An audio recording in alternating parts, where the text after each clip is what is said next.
Okay, hello and welcome to a video that is much delayed, as is always happening on my channel. I never really seem to have my shit together, but anyway, I digress because I'm gonna try to make this video not super long, but I'm going to be ranking all the palettes that I tried in 2022. Honestly, going back and trying to figure out what palettes I used this year kind of was a mind fuck. This year has been very long and very short and fast at the same time.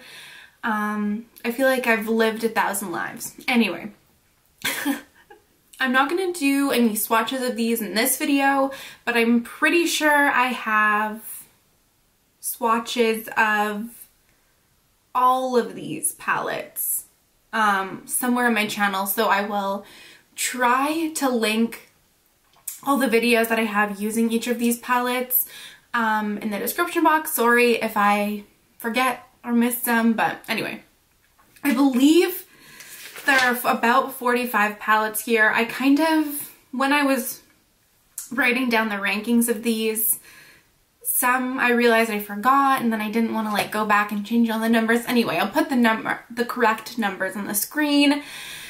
And some of these palettes were purchased like at the very end of 2021 and I used them in 2022, and some palettes I maybe used in 2022 but then didn't use enough to really feel like it had a place in this ranking. But yeah, so that's kind of just where I'm at. Is this palette technically this year?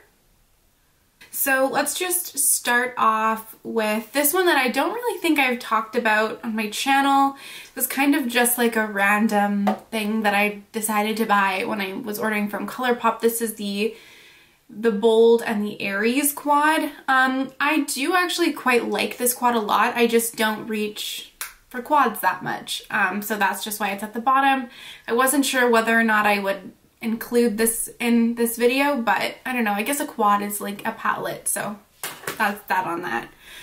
And then we have the Huda Beauty Wild Python. This was one that I bought at the very end of 2021, I'm pretty sure for Black Friday, but I didn't use it until 2022. Anyway, like I don't hate Huda Beauty's formula. It's just when I compare it to all of the other palettes that I have before me, it just doesn't excite me as much. Like, it's definitely not bad. I think the shimmers are pretty, the mattes are fine, but it didn't really wow me a lot. And that is also the same with the Wild Jaguar palette from Huda Beauty. I just like the color story a little bit more, like the shimmers a little bit more in here compared to the Wild Python. But again, especially when compared to all of the other palettes that I tried this year, this is where it falls. And then same with the Nude Rich. Again, I just prefer this color story. I still like them, but just not incredibly amazing. Then we have the Star Wars The Child palette from ColourPop. Again, it's not bad. Like, there's not really any bad palettes that I tried. It's just, again, not my favorite. I wish that there was like a darker green in here. ColourPop's formula I've talked about before. I like it. I really don't have any issues with it. It's just not my most favorite, especially compared with all of the other palettes that I've tried. And keep in mind, this is also like not all the palettes in my collection, just the ones that I tried this year. So yeah. Then we have ColourPop Cabana Club. Pretty sure you can't buy this anymore. This was, I think, I bought on a really like deep sale again at the end of 2021. I like it. I have no real complaints. I just find that it doesn't necessarily jump out at me when I compare it to the other palettes in this video. Then we have another ColourPop palette, the Mandalorian palette. Again, I just like this color story a little bit more than the other ColourPop palettes that I have. Again, I do quite enjoy it. No real issues. I just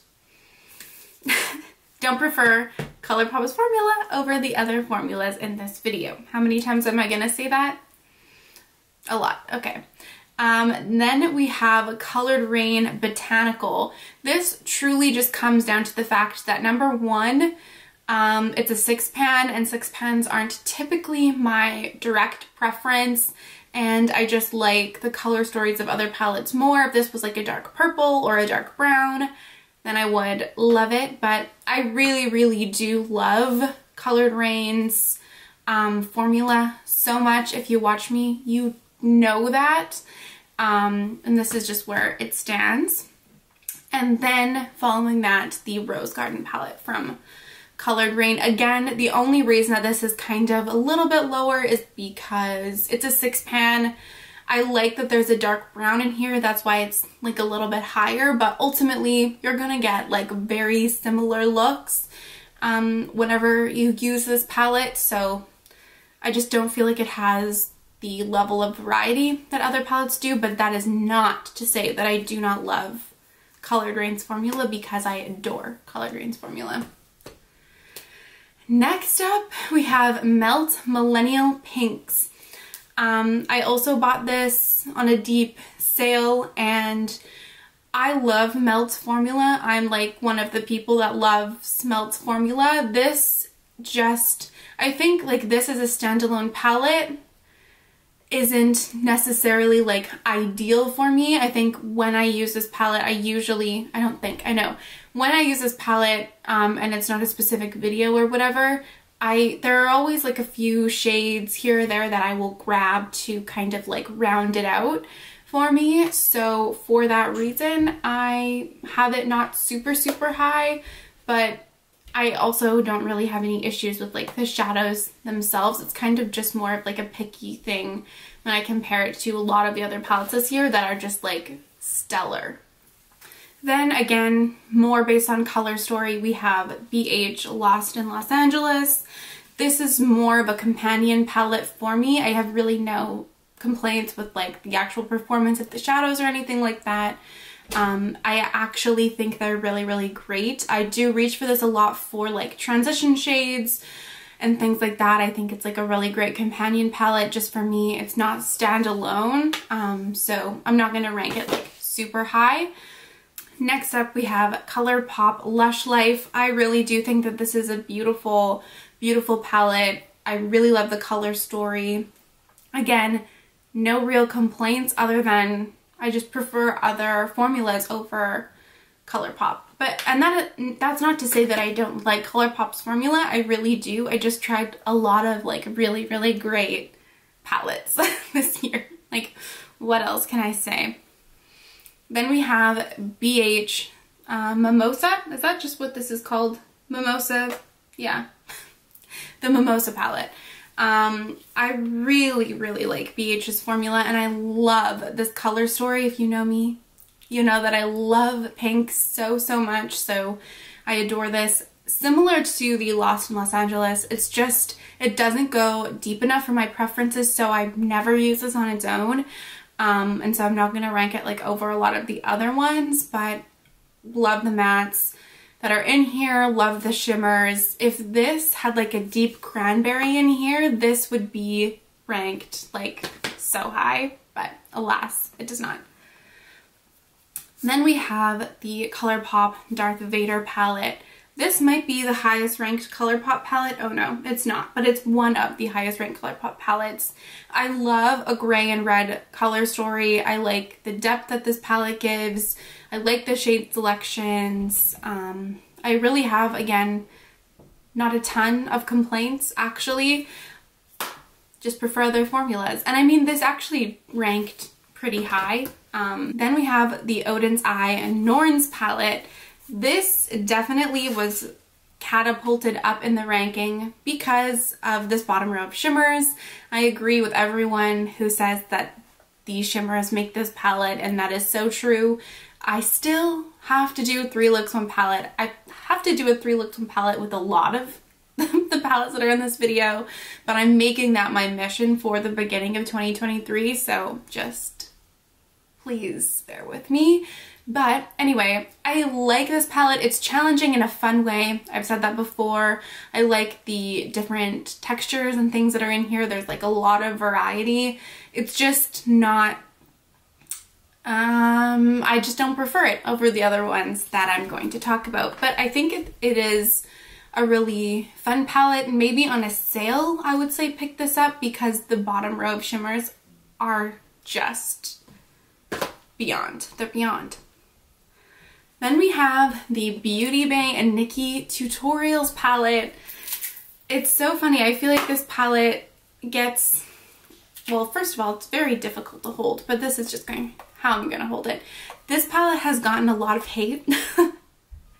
And I feel like it kind of suffered unjustly. I guess I get the criticism that the color story is kind of all over the place. I didn't really experience an overly negative performance. That doesn't really make sense. I found the mattes to be fine.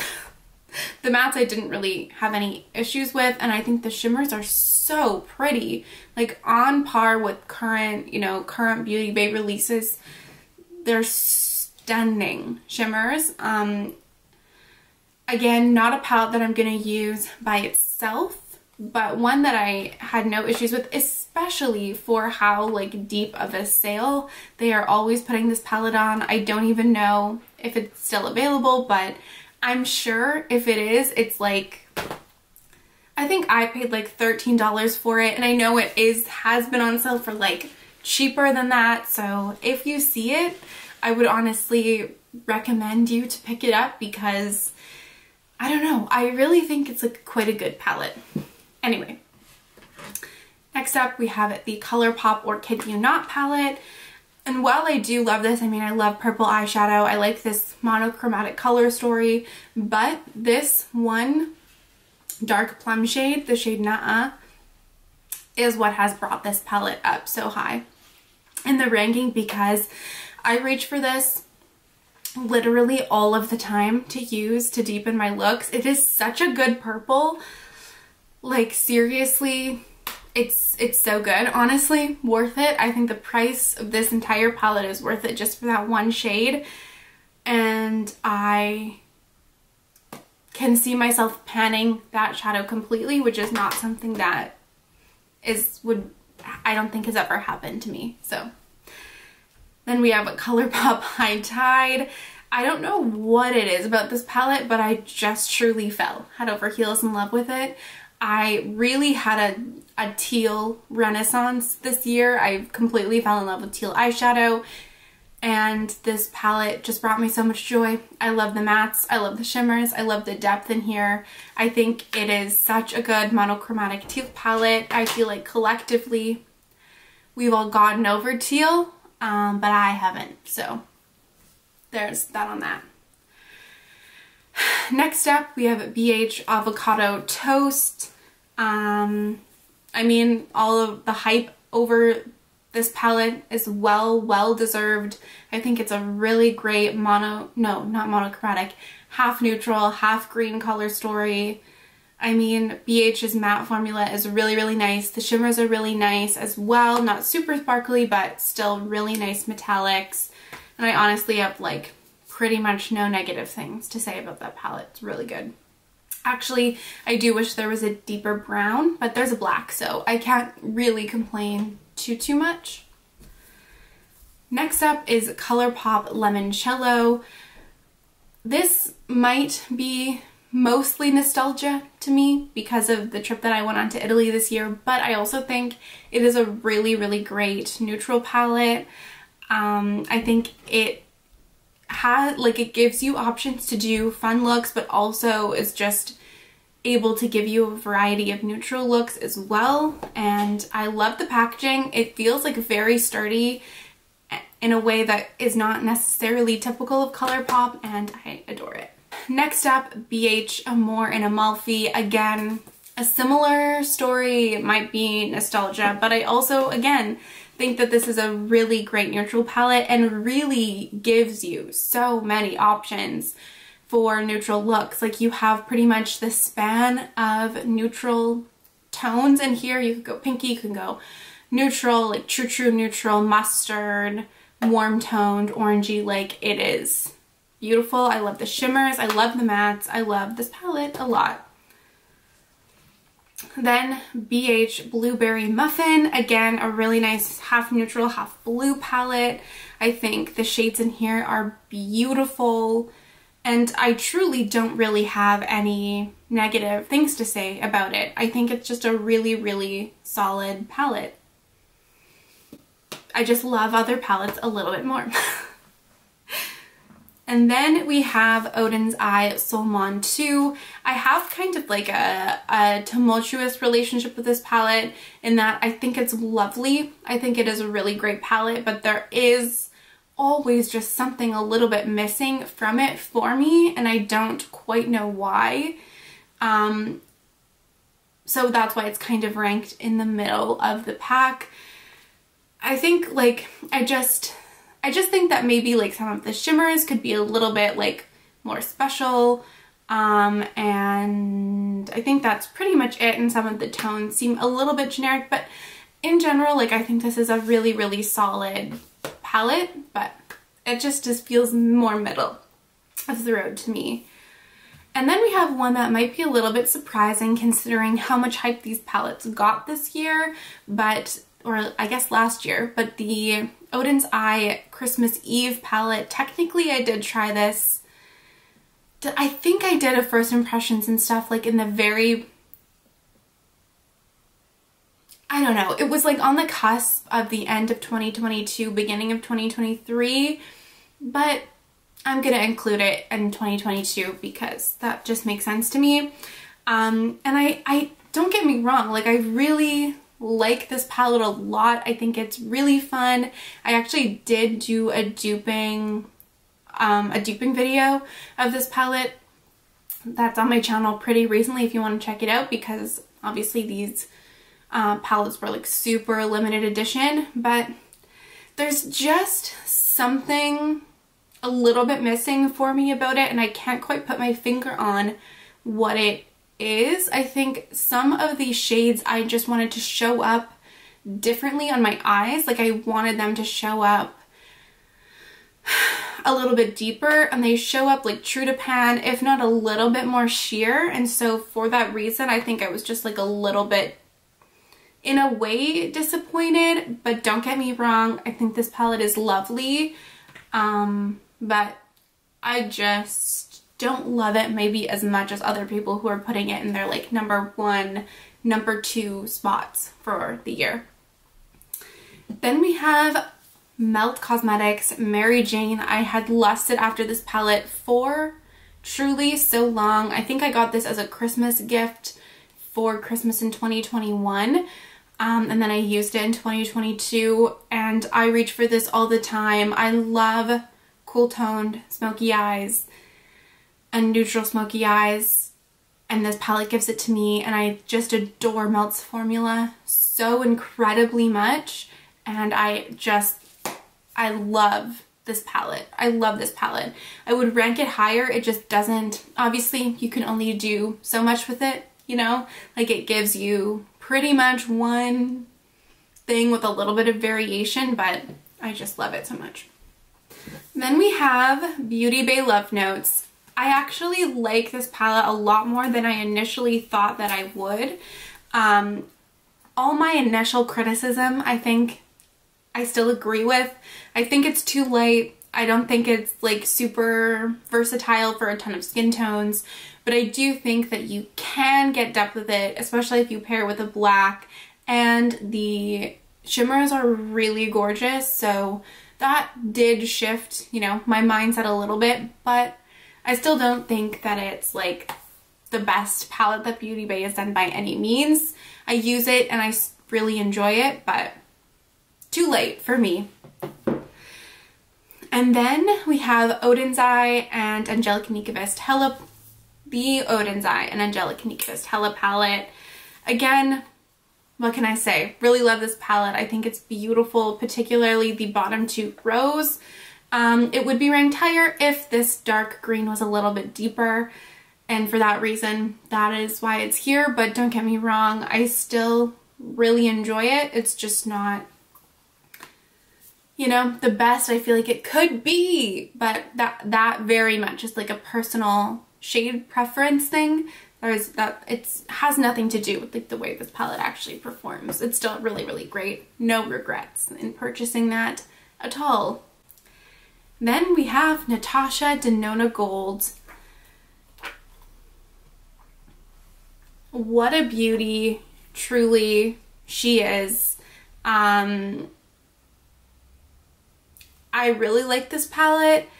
Do I feel like it's a little bit overpriced? Yes, I have a weird relationship to Natasha Denona's formula, and as much as I love this, there's something about it being so expensive that makes me a little bit overly critical, I think, of it.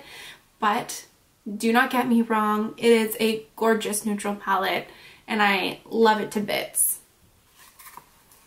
And I don't have any like real issues with it apart from the price. Then we have Colored Rain Rebellious Nudes. The way I love Colored Rain's formula, you guys, I mean, you know it. Again, just such a good neutral palette. I just adore it so much. The shimmers are stunning. The matte selection is stunning. The depth, I mean, are you kidding me? The tones are beautiful. I have truly no complaints with this palette at all. Then we have Huda Beauty Rose Quartz. And while the smaller Huda Beauty palettes were lower, the shimmers in this one really have skyrocketed it to higher up in the ranking.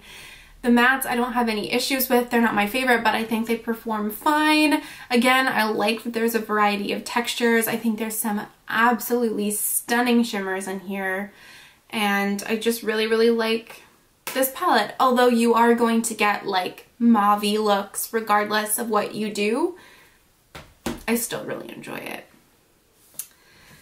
Then we have BH Passion in Paris. I don't know where this black spot came from, but I cannot get it off.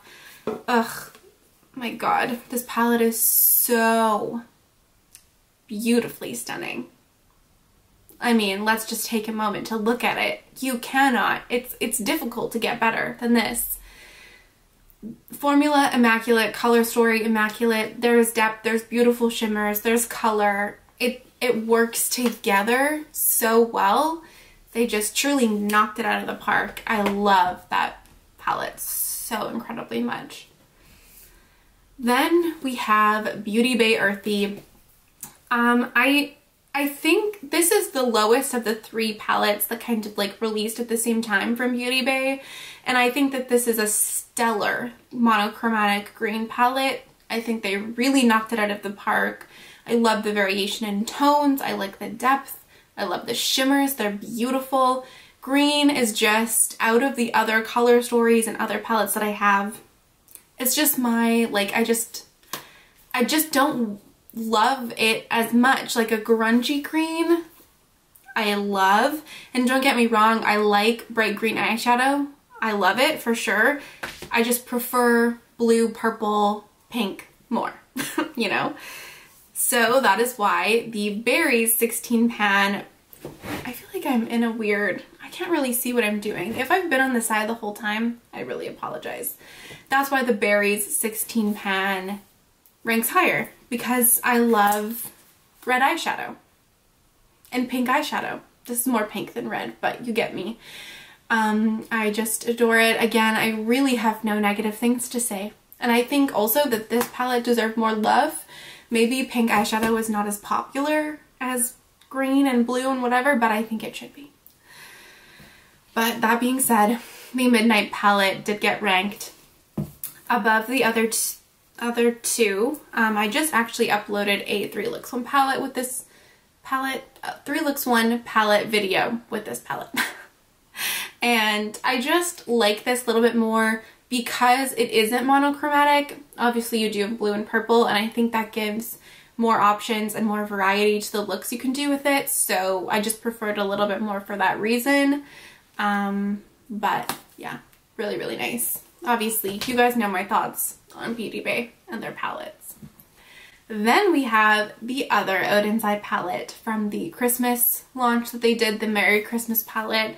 I definitely obviously prefer this over the Christmas Eve palette. I just like the shades selection more. It has warm tones, which you guys know are my jam. I really like the multi-chrome in here. I think it's super unique. I like that there's a matte black.